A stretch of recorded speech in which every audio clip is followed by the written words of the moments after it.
सर्वांना माझा नमस्कार. मी मोनिका संतोष गोड्डेवार आपल्या सर्वांचं विद्या क्लासेसमध्ये स्वागत करीत आहे. तर आज आपण शिक्षक पात्रता परीक्षा TET पेपर 1 त्याच्यामधलं बालमानसशास्त्र आणि अध्यापनशास्त्र याच्यावरचे महत्त्वाचे प्रश्न पाहणार आहोत. व्हिडिओ शेवटपर्यंत पहा. व्हिडिओ आवडल्यानंतर व्हिडिओला लाईक करा आणि चॅनलला सबस्क्राईब केलं नसेल तर चॅनलला सबस्क्राईब करा. तर आपण पहिलं प्रश्न सुरू करू. प्रश्न पहिला आहे, बाल्यावस्था रिकामी जागा असते.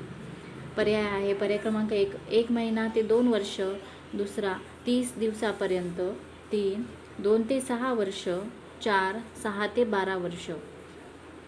तर बाल्यावस्था ही 2 ते 6 वर्षापर्यंत असते, म्हणजे याचं उत्तर येणार आहे पर्याय क्रमांक 3 2 ते 6 वर्ष. दुसरा, स्त्री व पुरुषाच्या मिलनाच्या वेळी रिकामी जागा लैंगिक गुणसूत्राचा संयोग झाल्यास मुलीचा जन्म होतो. पर्याय क्रमांक 1 क्ष आणि य, 2 य आणि य, 3 क्ष आणि क्ष आणि 4 वरील सर्व. तर याचं उत्तर आहे पर्याय क्रमांक 3 क्ष आणि क्ष. तिसरा प्रश्न, शिक्षकांनी खालील अध्यापनाच्या पद्धतीचा सराव करणे आवश्यक आहे. पर्याय 1 आहे व्याख्यान पद्धती, 2 आंतरक्रियात्मक पद्धती, 3 वर्णनात्मक आणि 4 वरीलपैकी कोणतीही नाही.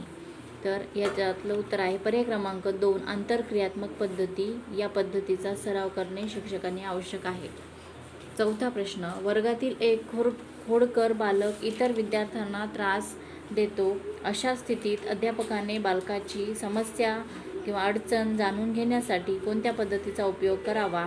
पर्याय क्रमांक 1 सर्वेक्षण पद्धती, 2 वैयक्तिक अध्ययन पद्धती, 3 प्रयोगात्मक पद्धती, 4 निरीक्षण पर्यवेक्षण पद्धती. याचं उत्तर आहे पर्याय क्रमांक 2 वैयक्तिक अध्ययन पद्धती. प्रश्न 5वा, खालीलपैकी शैक्षणिक मानसशास्त्राचे स्वरूप कोणते. पर्याय क्रमांक 1 कला, 2 विज्ञान, 3 विधायक विज्ञान, 4 वरीलपैकी एकही नाही. याचं उत्तर आहे पर्याय क्रमांक 3 विधायक विज्ञान. 6वा प्रश्न, जर एखाद्या विद्यार्थी तुम्हाला सन्मान देत नसेल तर तुम्ही रिकामी जागा.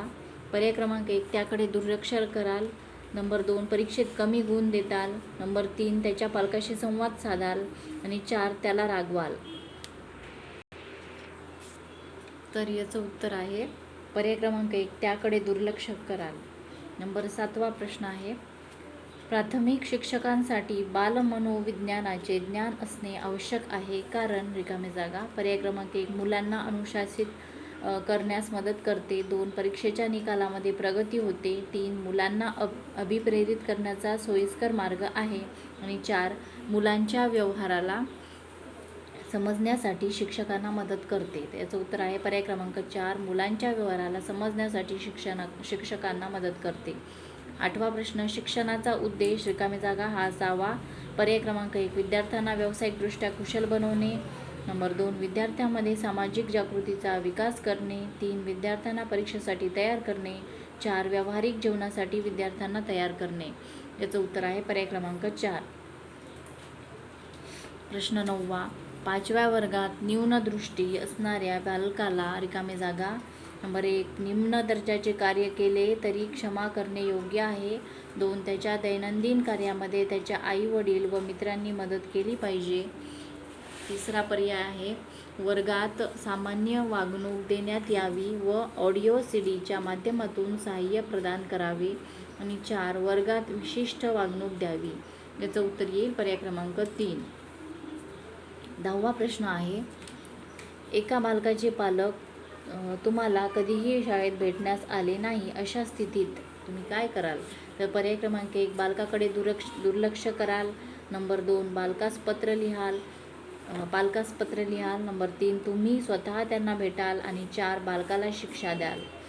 तर याचं उत्तर येईल पर्याय क्रमांक 3 तुम्ही स्वतः त्यांना भेटाल. 11वा प्रश्न, जर काही विद्यार्थी वर्गात शिकण्याच्या मनस्थितीत नाहीत, अशा वेळी तुम्ही काय कराल. पर्याय क्रमांक 1 त्यांना अध्ययन करण्यास बंधन घालाल, नंबर 2 त्या विद्यार्थ्यांना वर्ग सोडून जाण्यास सांगाल, नंबर 3 त्यांनी व्यवस्थित अध्ययन करण्याची सूचना द्याल, 4 त्यांच्या रुचीशी संबंधित रंजक बाबी सांगाल. याचं उत्तर आहे पर्याय क्रमांक 4.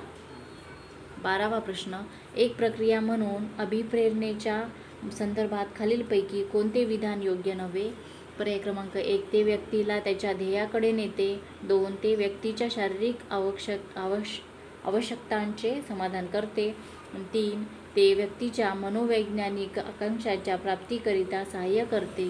आणि 4 आहे ते व्यक्तीला अप्रिय स्थितीपासून दूर ठेवते.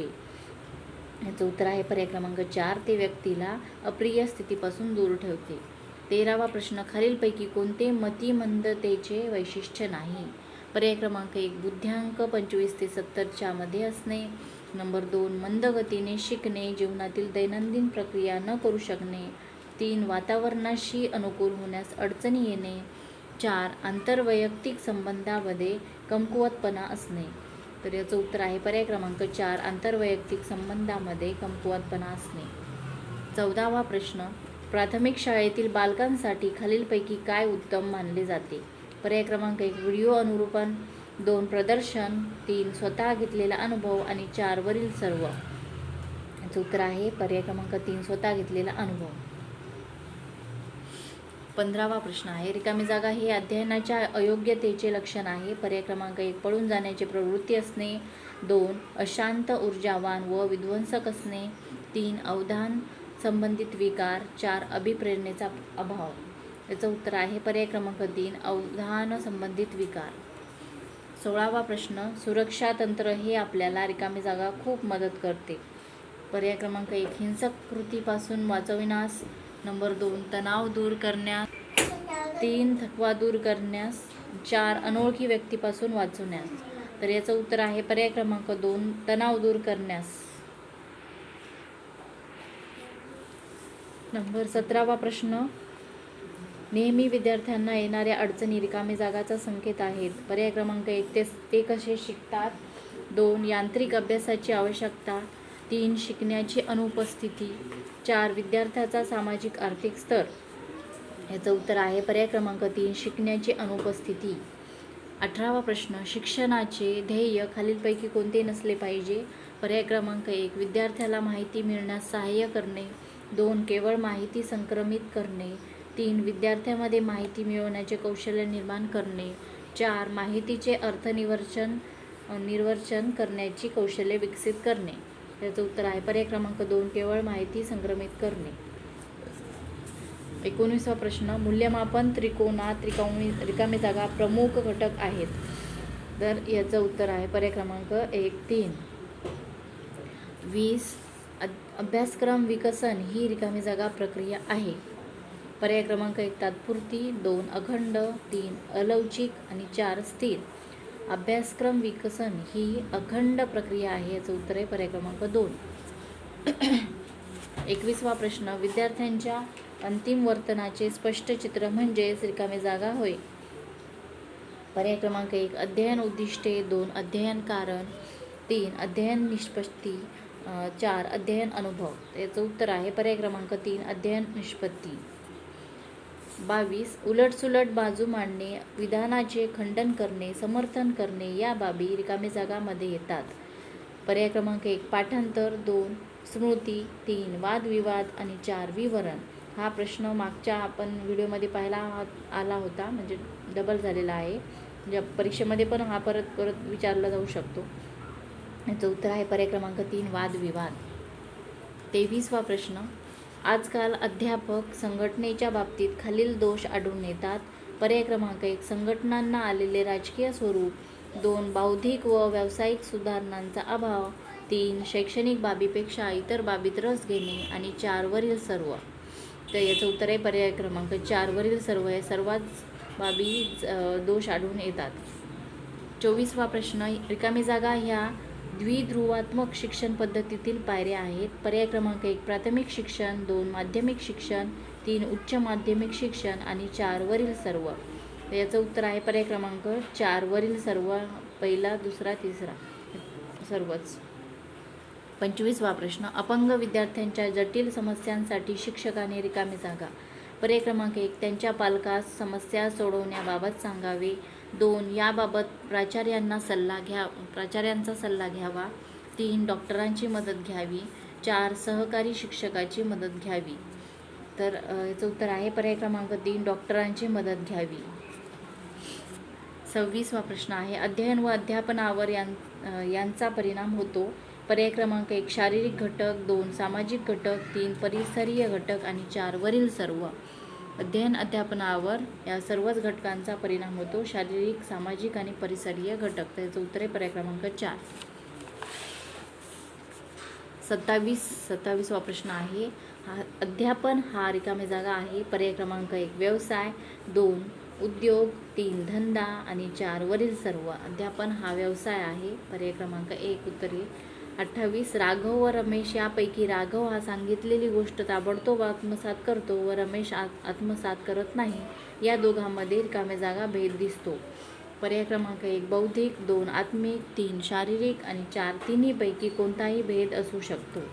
तर याचं उत्तर आहे पर्याय क्रमांक 1 बौद्धिक. 29वा प्रश्न आहे, कौटुंबिक समस्येने त्रासलेला एक विद्यार्थी तुमच्याकडे मदतीसाठी आला आहे. तुम्ही या प्रसंगी कोणती भूमिका घ्याल? पर्याय क्रमांक 1 आहे शिक्षकाचे कार्य फक्त शैक्षणिक समस्या निराकरणाचे आहे.